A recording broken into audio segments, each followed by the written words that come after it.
नमस्कार दोस्तों, आज हम थोड़ी सी व्याकरण की बातें करेंगे हिंदी में। तो आइए देखते हैं स्वर के बारे में।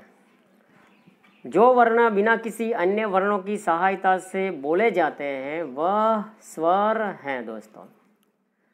स्वर हमेशा स्वतंत्र होते हैं। स्वर को बोलने के लिए या लिखने के लिए किसी और वर्ण की सहायता नहीं ली जाती। स्वर जो है वो इस प्रकार से है: अ, आ, छोटी ई, बड़ी ई, छोटा ऊ, बड़ा ऊ, री, ए, ओ, औ।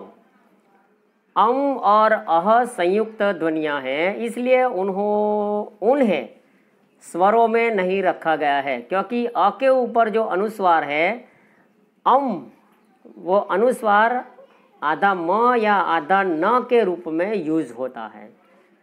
और अ के साथ अह में अ के साथ ह का उच्चारण होता है।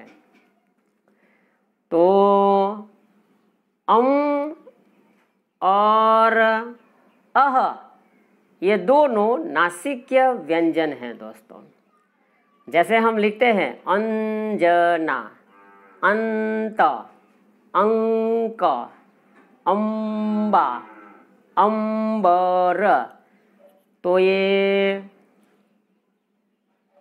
अ के ऊपर जो अनुस्वार है वो सारे के सारे शब्द है, और अ के साथ अम और अह, अम में ये शब्द यूज होते हैं, इसलिए नासिक्य व्यंजन जो है अनुस्वार का प्रयोग होता है, इसलिए आधा म या आधा न का उसका यूज होता है, इसलिए उसको अम को स्वर में नहीं गिना गया है दोस्तों। उसी प्रकार से अह का भी यही हाल है दोस्तों।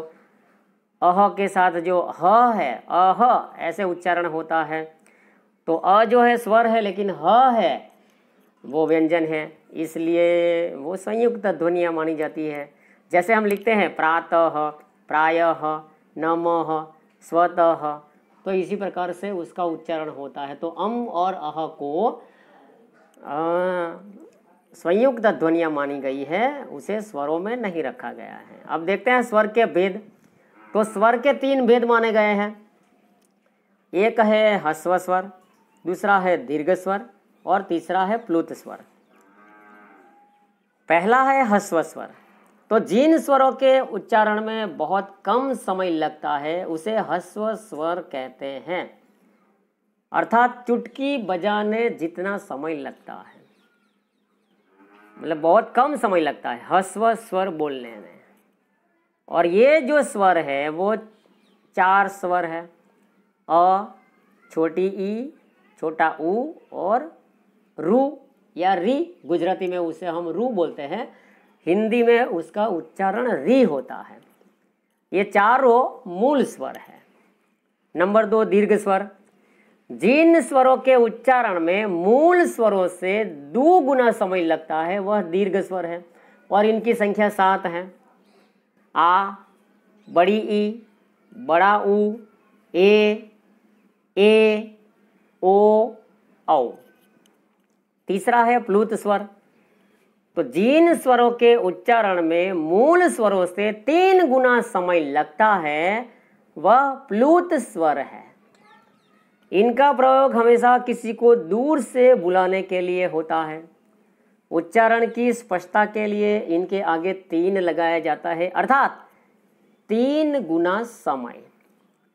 जैसे हम लिखते हैं ओम, राम, तो ओ और म के बीच में 3 लगा दिया जाता है, रा और म के बीच में 3 लगाया जाता है।